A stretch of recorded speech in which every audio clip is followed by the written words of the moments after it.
It's hard to top that one. I would just go with something short and simple, like anything can happen in this film. My quote would be, "The Suicide Squad, you're gonna shit yourself." Okay.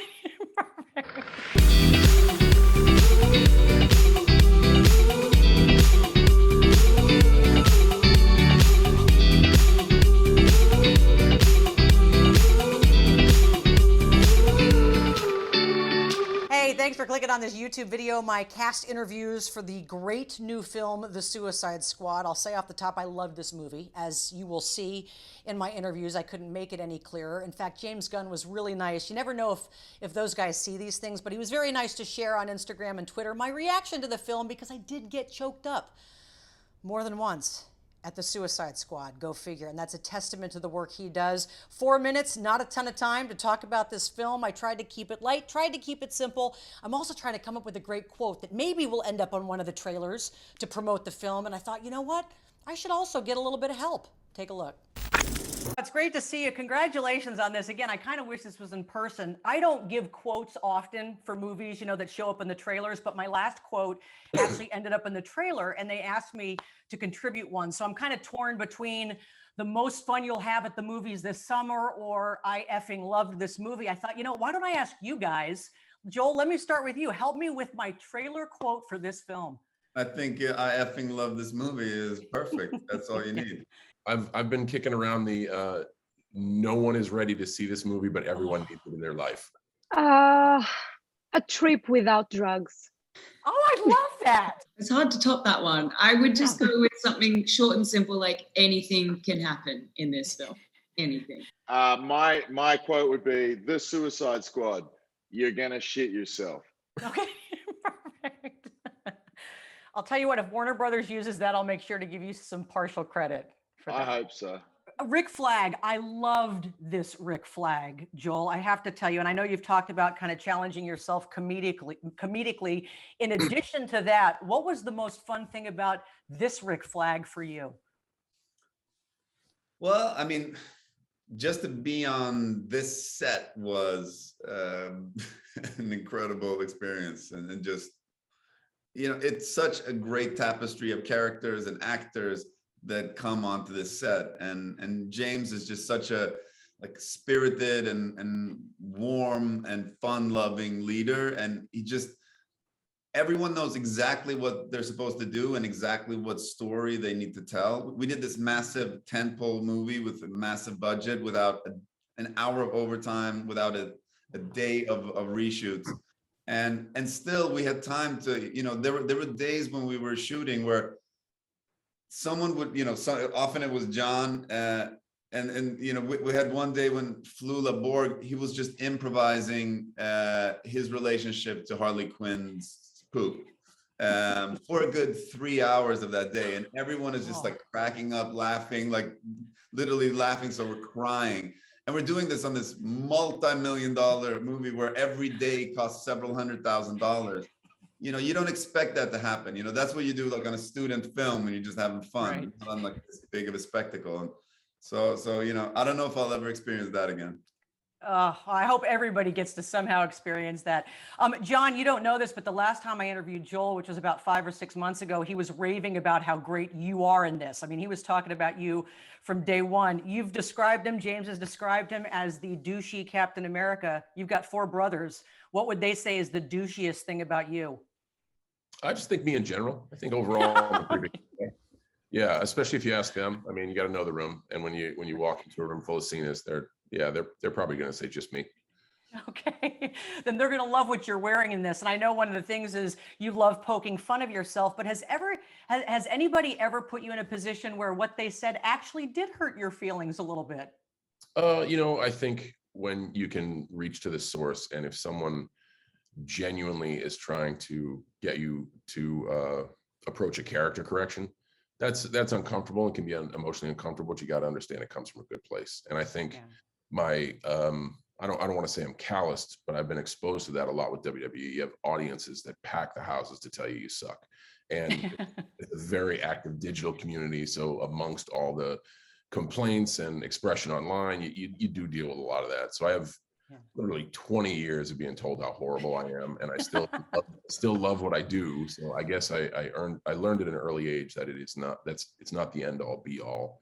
And as long as you have confidence and clarity about your work, at least it'll allow you to keep going.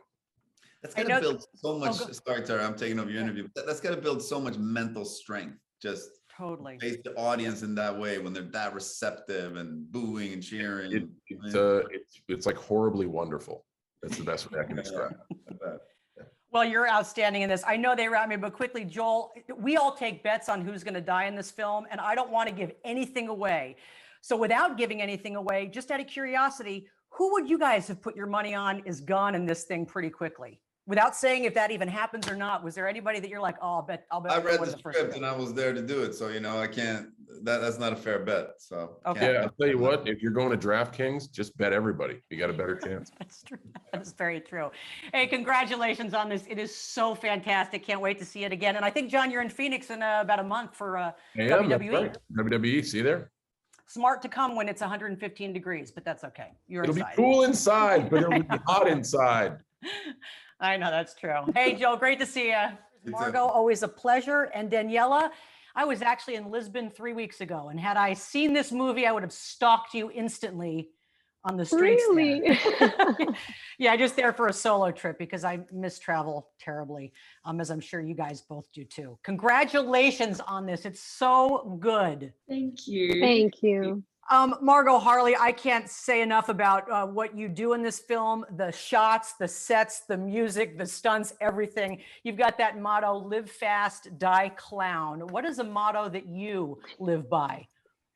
I mean, I think that's a great motto. I definitely live by, oh gosh, that's a good question. I mean, I definitely live by like, someone's going to do it. It might as well be you. I think I live by that motto. Wow. I like that. Daniela, how about you? A motto you live by? I'm always saying, even in English, when I'm in Portugal, saying like, it is what it is. It's like, deal with it. Yeah. Let's have a drink. Exactly. The other motto we live by, let's have a drink. That could also be the movie trailer quote. Suicide Squad, right afterwards, let's have a drink. Let's have a drink. Margot, you've talked about owning a rat before, and Daniela, I have to tell you, Ratcatcher 2, I'm not a fan of rats, but after this film, you've made me rethink how I see them and how I appreciate them. So a question for both of you, is there something in the past couple of years that your attitude about has softened somewhat? Oh, that's a great question. Wow. I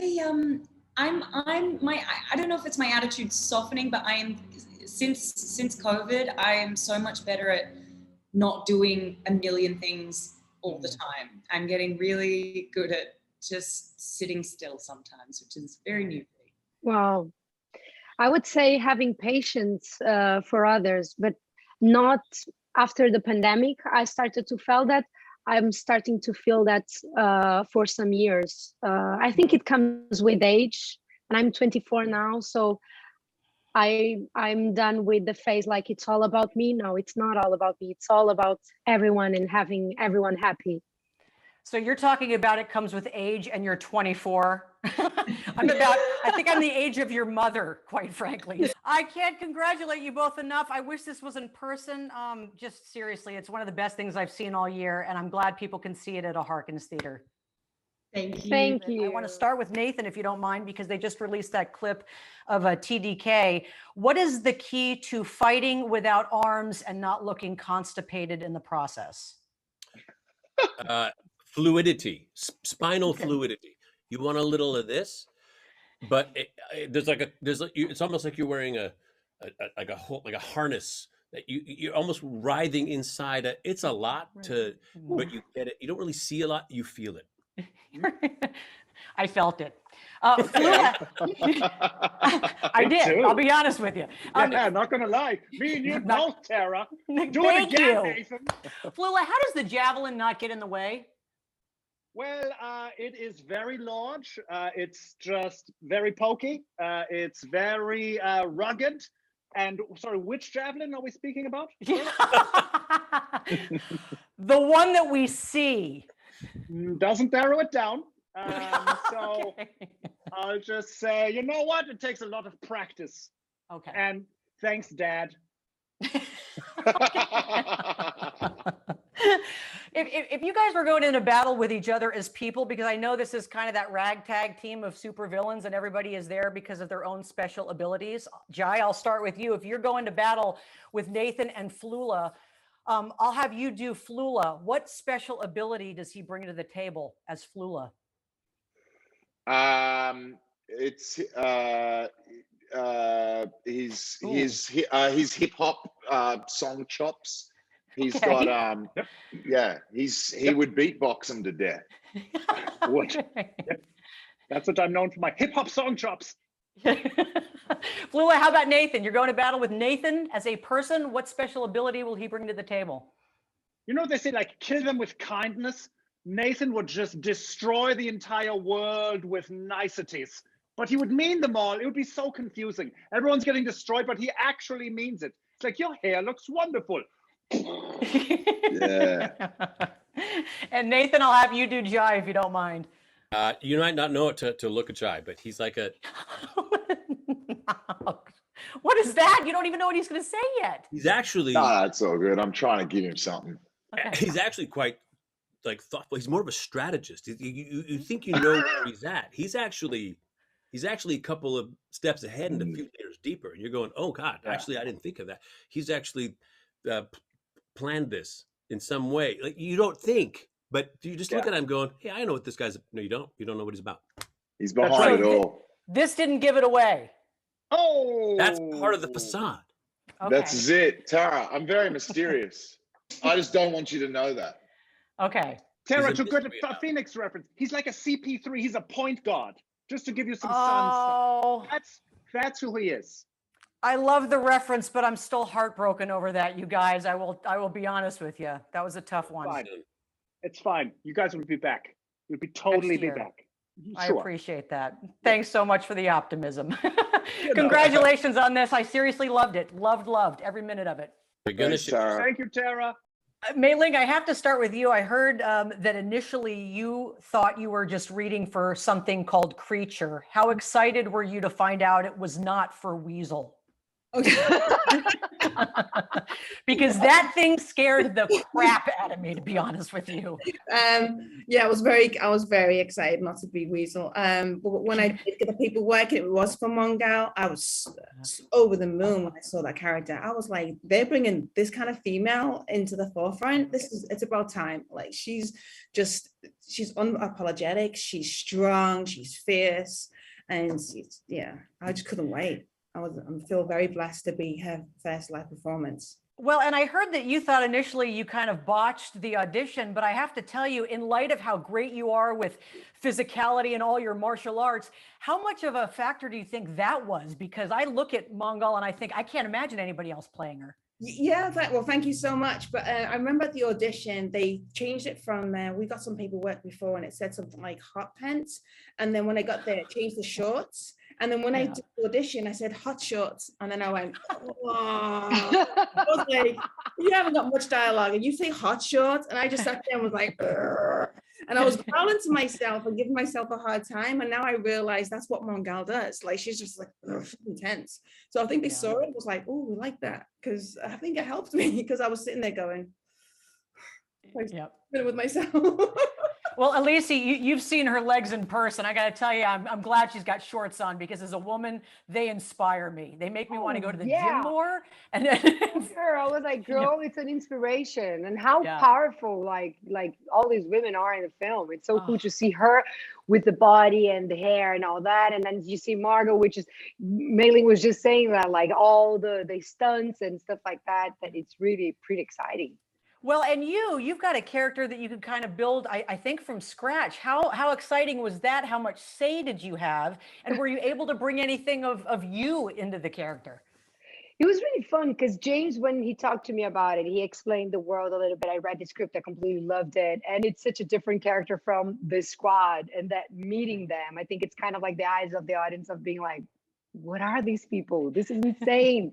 And it was so much fun to create that. And James really wanted to to be real. So he really showed me, and the costume designer as well, real like women from gorillas and all that. So we really tried to imitate and copy and create like the you know, the bracelets and the rings and the earrings that they use and all that. It was really fun to kind of find myself into that insanity that they come into her life, but then they bound together. So it was a wonderful ride. Oh, it is just so good. I know that Harley's got something on the back that's kind of her motto, live fast, die clown. So I'll ask each of you, and I'll start with you, Elise. What is a motto you live by? I think my mom, because she was my first inspiration to become an actress. And I think she inspires me a lot, both in what I believe about acting, but also in humility and looking out for others. I think she's always been that inspiration, both for my career and my profession, and also on my humanity side. Oh, and Mayling, how about you? Do you have a motto that you live by? I do. It's pretty cheeky. It's just God loves a trier.